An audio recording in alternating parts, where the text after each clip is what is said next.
All right, gang, here we go. Browns post-game show. The Roadman, Kenny Roda with you, talking to you about the Browns' big win over the Washington football team. 34-20, the final score in the game. And just an outstanding performance by this Browns football team as they were able to do what they had to do at home against Washington. I want to call them that, the Redskins, but that's the only time I'll say it here, the Washington football team.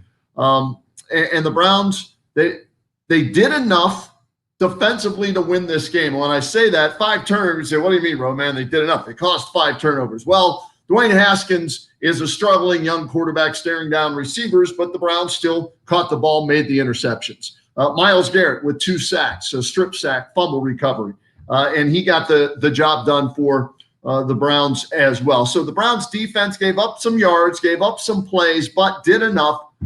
And that's all you're asking them to do right now because they're not going to be a great defense. We've already discussed that this year, that they're just not going to be a top-ranked defense. If they can create turnovers, great. If they can hold the opposition to under 24 points every week with that offense and the weapons that the Browns have, then the Browns should have a chance to win. And that's what you saw today. So 34-20, the final score. As we will take your questions here, I've got to figure out let's see here, private chat, live chat. I've got to figure out how to do this live chat as we're going to live via StreamYard here on Facebook and on Twitter. So let's see here and get as many questions in as we can for you as you send in your Twitter questions, your Facebook questions, your comments on the Browns as to, what went right, what went wrong. What they can do better. And I guess moving forward, they're 2-1 now. First time, what is that? First time they're over 500. I wrote it down here since December 14th, 2014. So it was an 84-game stretch where they were not over 500. 84 games. So this is a step in the right direction if you're the Browns, without question. Without question. A step in the right direction. And so we will get to your questions and your comments here in a second. I just wanted to point out, I made a list, and it's good when I've got 2 sides of paper here with big plays, all right? Because your playmakers need to make big plays. Your playmakers have to find a way to impact the game throughout each and every quarter, not just late in the game when the game is on the line. Because if you can make the plays big in the first quarter, make the plays big in the second quarter, make those impact plays, then you can, without question, take some of the pressure off the fourth quarter where you have a comfortable lead like they had today, 34-20. And so the Browns players made plays early on in the game. They made plays throughout the game. They made plays late in the game. And so when you do that, it impacts it in such a positive way that you go out and you take control of the contest. And that's exactly what they did. Got a question here from Shannon Meyer. Defense still scares me regardless of the 5 turnovers. Washington will be a nice team in 2 to 3 years. Maybe. We don't know that. Dwayne Haskins, I loved him at Ohio State, OHIL. Had a hell of a season there, but you could just see how uncomfortable he gets when there's pressure and he has to go off of his first read. And Chris Spielman talked about it how many times, staring down his receiver like I'm staring into this camera right here. That's, if you're a defensive back, if you're a linebacker, you're watching his eyes and he's going to lead you right to the football most of the time. So Washington down the road, not sure. We'll see. As far as the 5 turnovers today, loved it. Absolutely loved it. If you're a defense that's going to give up yards and points, if you can take the football away, though, and give your offense a short field to work with, that's going to help you win football games, and that's what this defense is going to have to do. I got another question here from 75 Browns. Should the Browns consider a trade at some point to help their secondary? Well, yes, I would look into it, but who's available? And how much of an impact is that player going to make if he is available, and why is he available? Is it contract? Is it a bad team? Is it because he's not playing well? Maybe a change of scenery would help. Don't know. but they definitely need help in the secondary, in the linebacker position. Got to give love to that defensive line today. Sheldon Richardson had a sack. Larry Ogunjobi early in the game, tackle for a loss. Myles Garrett, 2 sacks, 4 total tackles, a strip sack, forced fumble, fumble recovery. That's what you want from Myles Garrett and your impact players. Let's see here some other questions to get to from everybody out there. Shannon Mayer, a huge test next week against Dallas. Yes, ginormous test next week on the road at Dallas. But hey, you got the momentum. You've won 2 in a row. You're above 500 for the first time since 2014. So we'll see how they handle that. John Granisic checking in with us. John, hope I pronounced your last name right. Thanks for checking us out here on the Browns postgame show.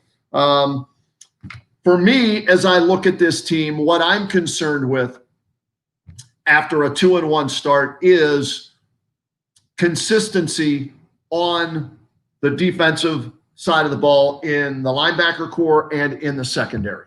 That's where I need to see improvement. That's my area of concern right now. Special teams were better today, so that continues to hopefully get better. If you're a Browns fan, that'll be a good trend as well. What am I pleased with in watching the Browns today and after 3 weeks? Well, let's see here. I wrote down a bunch of things.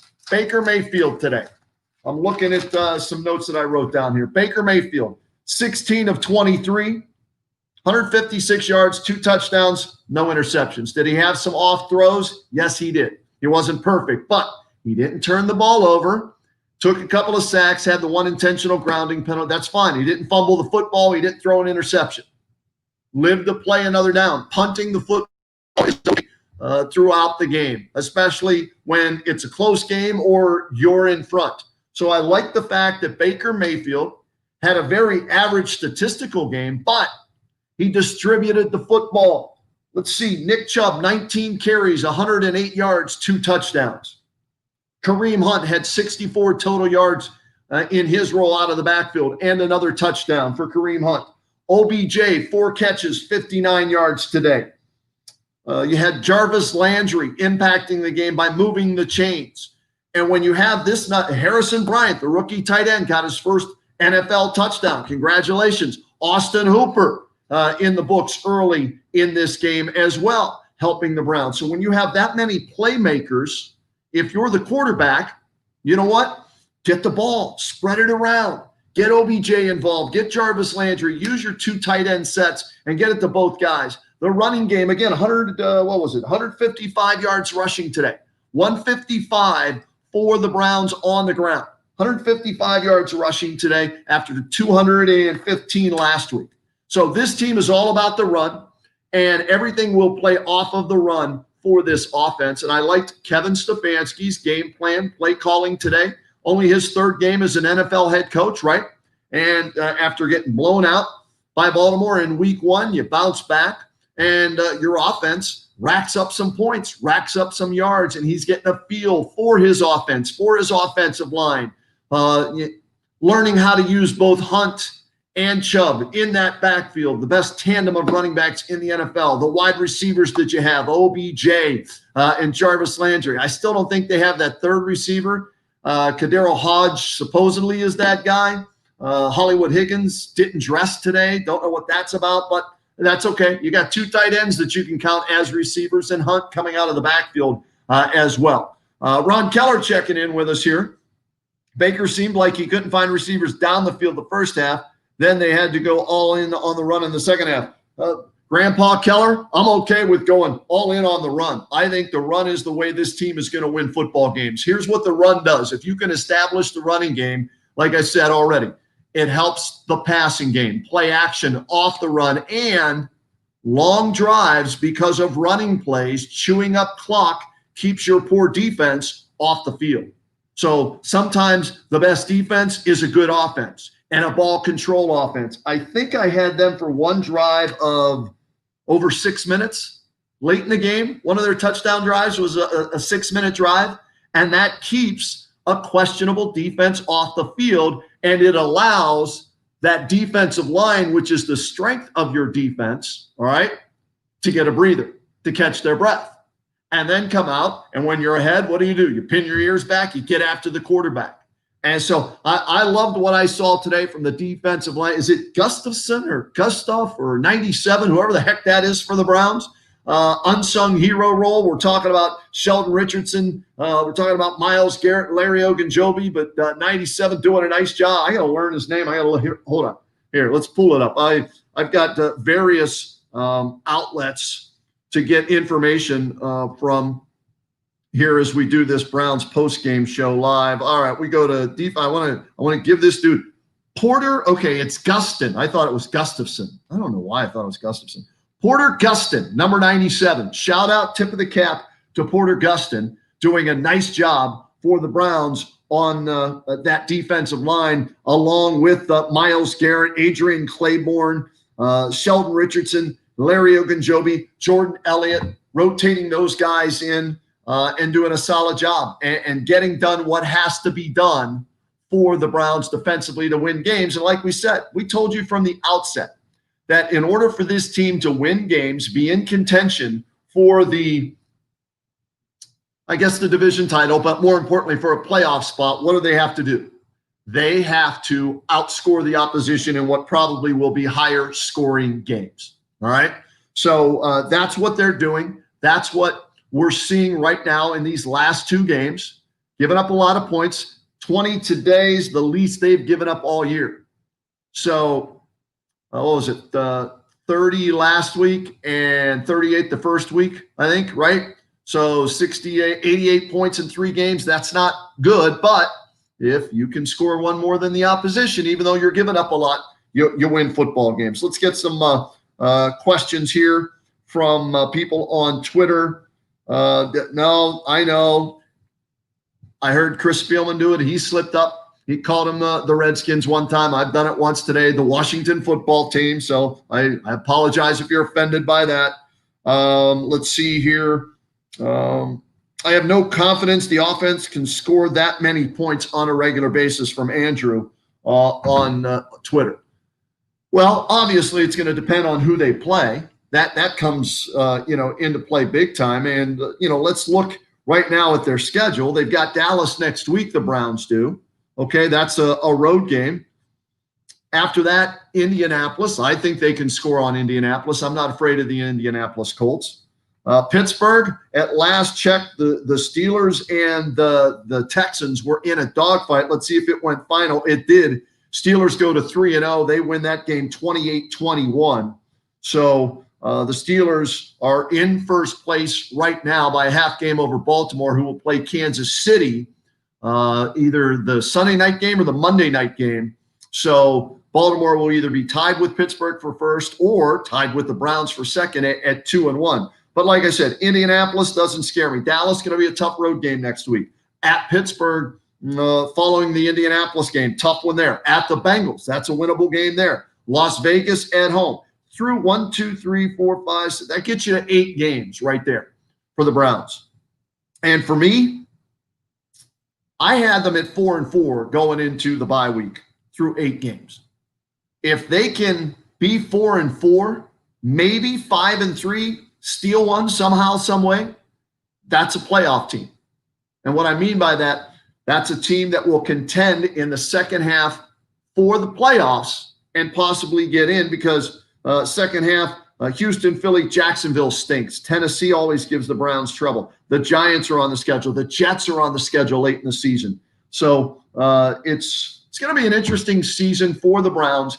Going to be interesting to see how this defense gets better, evolves when they get Mack Wilson back. I know Denzel Ward was in and out. He's got a groin injury. Greedy Williams didn't play. That could help the secondary if they can get Ward healthy. It's a big if, because Ward he can't stay healthy. For whatever reason, Denzel Ward has trouble staying healthy.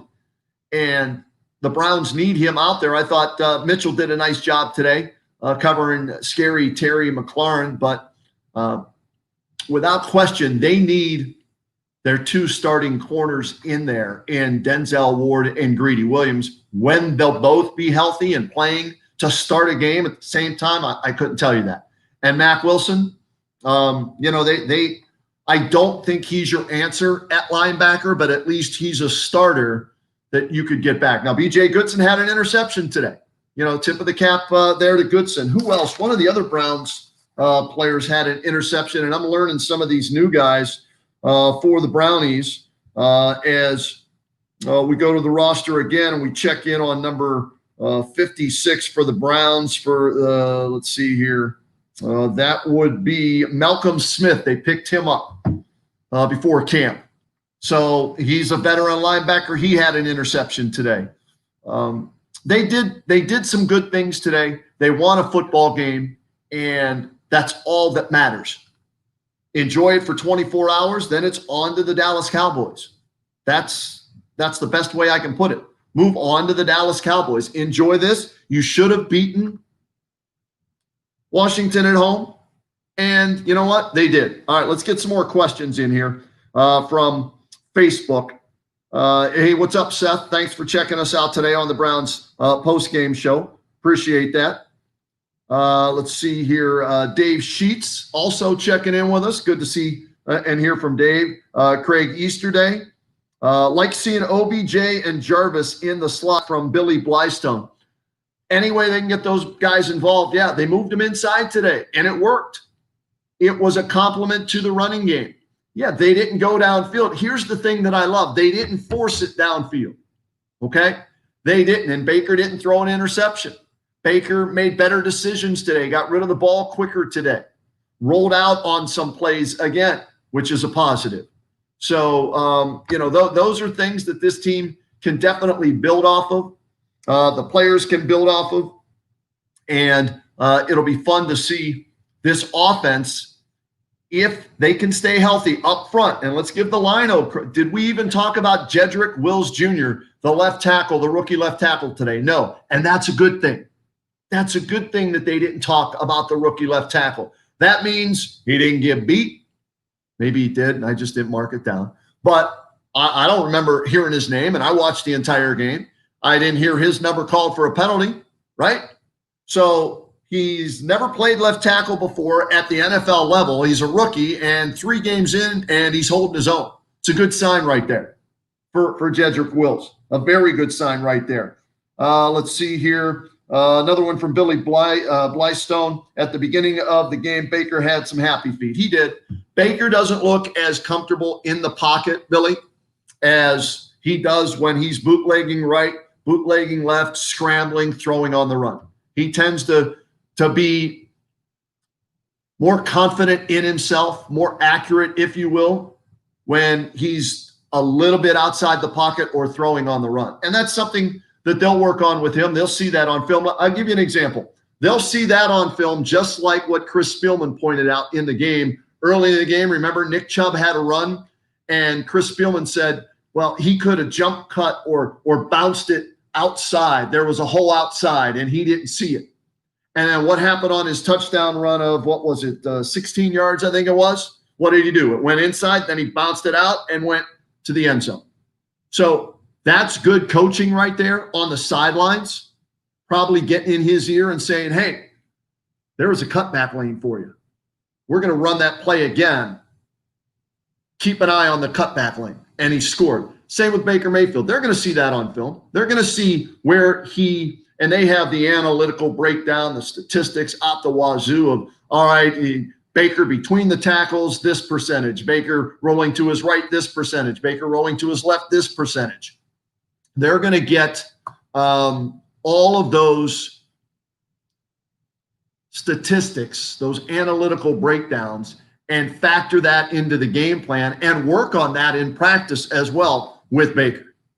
Let's get some more questions in here. Let's see. Bo, what's up, Bo? Bo Matthews checking in with us. Nice to see the coaching not being the story. Love that Baker is throwing less than 25 times a game. 2 thumbs up on that, Bo. I don't know exactly what the record is, but I'll just tell you this. When he throws less than 30 times a game as a starter, the Browns' winning percentage is very high. And that's why you want to run the ball more than you want to throw it, going back to an earlier question. So, yeah, I'm with you on, we're not even talking about Kevin Stefanski today, right? Hey, Kevin Stefanski, good challenge. Now, they came back and scored Washington, but it's nice to see a coach have another coach get in his ear and say, hey, challenge that call. The refs missed it. They challenged it, and the Browns got one right. That's a step in the right direction, going back to Freddie Kitchens and these other bums the Browns have had on the sidelines over the years. So nice play calling by Kevin Stefanski in his third game as a head coach. Good challenge of a play on the field. They win the challenge, keep the timeout. Play, gets reversed in their favor. So, yes, I agree with you, Bo. Definitely nice to not be talking about, well, they didn't use the timeout. Why are they taking 3 timeouts with them into the half? Why'd they go for it there on 4? So I'm happy with the coaching to this point from Kevin Stefanski, especially after that first game. And I don't want to say it's a mulligan because it counts in the win-loss column, but still, it was Kevin Stefanski's first game as a head coach in the National Football League was during a pandemic season where he really had no, I guess, preseason, if you will. Training camp, yes, but preseason meaning games. And then you go on the road to start at the defending division champion Baltimore Ravens. Might have been a little bit nervous. Game plan wasn't the greatest. And so if you want to call it a mulligan, fine. If not, just say he got his feet wet in that game. And in the next 2 games, 2 teams that the Browns definitely were better than and you had to get W's from, they did that with the Cincinnati Bengals and the Washington football team. So nice job by Kevin Stefanski to this point. Pony X4821 hit me up in our chat box here. I got to work on the pass defense, without question. But sometimes, and I agree with you, it has to get better. But sometimes it helps if you understand that, you know what? It's not going to be the best part of the team. The defense is not going to be what wins games for this football team. The pass defense is going to give up yards unless that defensive line just plays out of their mind and puts pressure all over the place on the opposition. And they're doing a decent job, but not a fantastic job. But you have to accept that, okay, that may be one of the weaknesses of the team, the pass defense. What you hope for is don't give up the big play. Don't give up the big touchdown. Keep them around 20 to 24 points, the opposition, and hope that your stacked offense with playmakers everywhere can score 27 points, 30 points, 31 points, 35 points, whatever it takes. That's the way I'm looking. I've already accepted that for this Browns team in 2020, that the defense is going to give up a lot of yards and they're going to give up points. And in order for the Browns to win, they're going to have to outscore the opposition in high-scoring games this year. But they can still improve on the pass defense. And let's see when everybody's healthy that's on their roster, if that helps. I'm not sure they have playmakers on defense other than Myles Garrett. Nice. Richardson had a decent game. Ogunjobi, we talked about those guys. As a unit, they're playing well as a defensive line. But other than Myles Garrett, to me, there's not a playmaker, although they did come up with 5 turnovers today. So give them some credit. Adam Cerny checking in. What's up, Adam? Go Browns. Good win for them. Yes, 2-1, Adam, without question. You have to feel good about that. Shout out to Keith Hughes. He's checking in with us today here on Facebook and Twitter. We're going to do this each and every week after the Browns game. So you can tune in via Twitter and Facebook on, and let's give you all the different avenues we're doing this. Facebook, it'll be Kenny Roda Facebook page, News Talk 1480 WHBC Facebook page. On Twitter, the Kenny Roda Twitter account and 1480 WHBC Twitter account with Periscope. You'll be able to watch it there on Twitter. And we've got our YouTube channel, News Talk 1480 WHBC YouTube channel. So right now we're going to have 5 different outlets for you, I guess is the best way to put it, for you to check in and be a part of it. And you can send me your questions in the chat room, in the chat box via Twitter. I'll scroll up and down either on my laptop or on my phone, periodically checking back and forth between all of those to answer as many questions as possible. And I'm told, and I'm just learning how to do this, folks, so bear with me, I'm told there's going to be a way where we're going to be able to have a split screen, and I'm going to be able to give you a link where you can come in and ask your question live with me via video. So we'll be in a split screen. So we're going to get to that level eventually as we get through this season and have some fun with this Cleveland Browns post-game show. And I think we're going to do this for the Buckeyes as well when they get started up. What is it, October 24th, I think it is, their first game. We're going to do some Buckeye post-games as well. So be on the lookout for that. Every time the Buckeyes play and every time the Browns play, we will take your questions, react to your comments, and I'll give you my recap on all this. I go back to this each and every week. Playmakers need to make plays for teams to win. You're paying Myles Garrett $100 million. You drafted Baker Mayfield first overall. You traded for OBJ, and you're paying him a lot of money.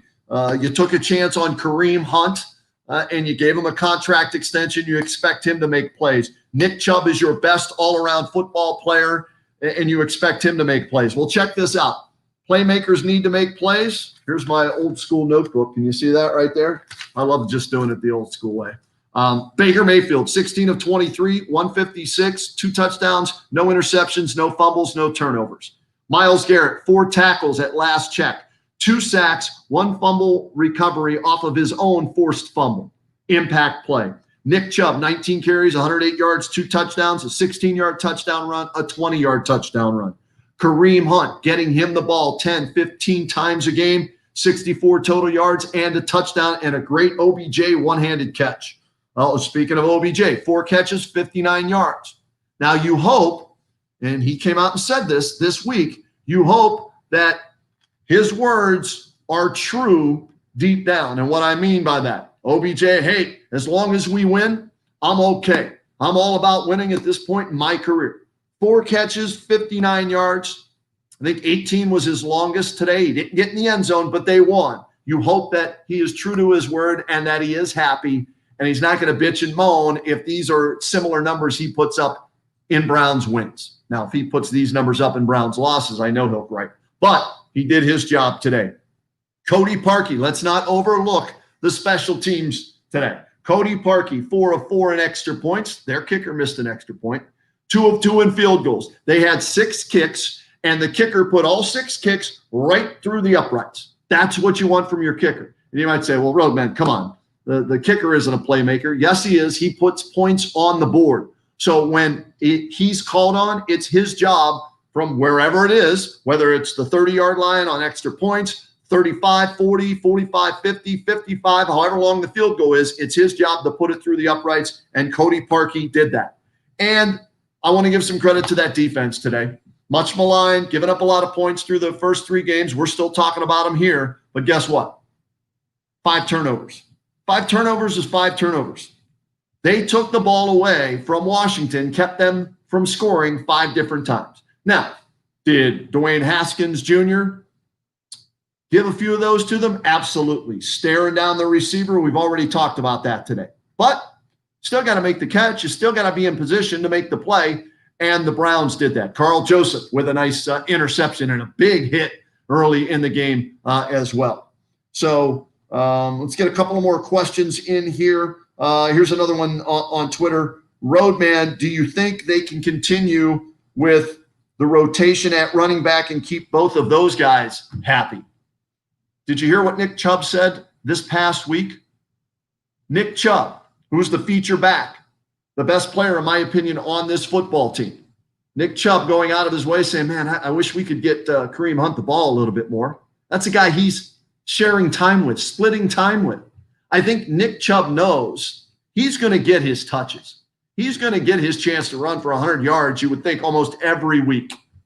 But he also realizes how important it is to be fresh late in games, to stay healthy for late in the season, and having Kareem Hunt to spell him for a series or 2 or on 3rd downs is a positive. So I don't think that's going to be a problem in any way, shape, or form. I really don't. I think, if you're Kareem Hunt, you're just thrilled the Browns, A, gave you a chance after your domestic situation, and they extended your contract, gave you 2 more years after this year. Because there are a lot of teams that wouldn't touch Kareem Hunt. And so whatever his role is, he's got to be thrilled with it on the Browns. And to have a guy like Nick Chubb say those kind of things, that's pretty special when you have a player that's that good saying that kind of stuff. Let me see here. I mentioned, big plays throughout the game. Again, old school. Gotta love that, right? Writing stuff down. The 3-ring binder. Yeah, it's the way we do things here. Larry Ogunjobi, I wrote down tackle for loss. Carl Joseph, INT, big hit. Garrett, sack on 3rd down. It wasn't just a sack by Myles Garrett early in the game. It was on 3rd down. And that forced a punt from Washington. So it's when you make those plays that matter as well. Sheldon Richardson batted a pass down. Malcolm Smith had we talked about him, the interception. Cody Parkey, hallelujah. Then we started Sheldon Richardson, 8-yard sack on Washington. And this was a big series. Washington's first series in the second half, they got the ball coming out of the locker room, and Sheldon Richardson with an 8-yard sack on Washington's first series. Again, when you make the plays. Kevin Stefanski wins a challenge. I wrote myself a note here. Mayfield to OBJ on 3rd and 12, down 20-17 in the 3rd quarter. Kept the drive alive. Again, when you make the plays. 3rd and long in your own territory, and he hooks up with OBJ for a big play there for a first down, leads to the Browns taking the lead 24-20. So again, B.J. Goodson, interception. Nick Chubb with a 20-yard touchdown run. So all in all, a good win for the Browns. They beat a team they should have beat. I think in the future, the Browns as a team will, I don't know if they can grow off this game because of who they played, because it was the Washington football team. They're not very good, even though they have a win. But there are certain plays you can look back on and grow from and learn from. And some of those plays that I mentioned, when they made them, hopefully that will instill confidence in some of these players on both offense and defense. All right, that's going to do it. We're going to wrap things up here. Hope you enjoyed it. It's the Browns postgame show. The Roadman, Kenny Roda, here with you. Like I said, we're going to do this each and every Sunday, and we're going to add some more bells and whistles. Hopefully you like the banner up top, right? We got the scroll down below here, some stats and all that for you. And like I said, down the road here, we're going to get it to where you'll be able to click on a link, and I'll be able to pull you up on video, and you'll be able to ask your question live to me. So we're going to work on that as well. But hopefully you enjoyed this one. And like I said, look for it for after Buckeyes games as well. Pony X4821, thanks for tuning in. And yeah, we'll look forward to next week. We'll see if the Browns can make it 3 in a row next week and beat the Dallas Cowboys on the road to go to 3-1. That would be impressive. And a good week of practice will lead to that. And by the way, don't forget to tune in Monday through Friday, Kenny and JT Show, News Talk 1480 WHBC, because we'll be getting you ready for each and every game on Sunday. And you can hear the games on WHBC as well. And then after the game, you come here and we talk about it. So Kenny and JT Show, Monday through Friday, 3 to 7 p.m. Browns talk, Buckeyes talk, Indians in the playoffs. We'll see how they do. Congratulations to the Indians. High school football, 1 week of the regular season left, and then it's playoffs there. We got you covered on WHBC and here as well. All right, folks, have a great rest of your Sunday, and we'll talk to you next week on the Browns postgame show. Thanks for tuning in with us here.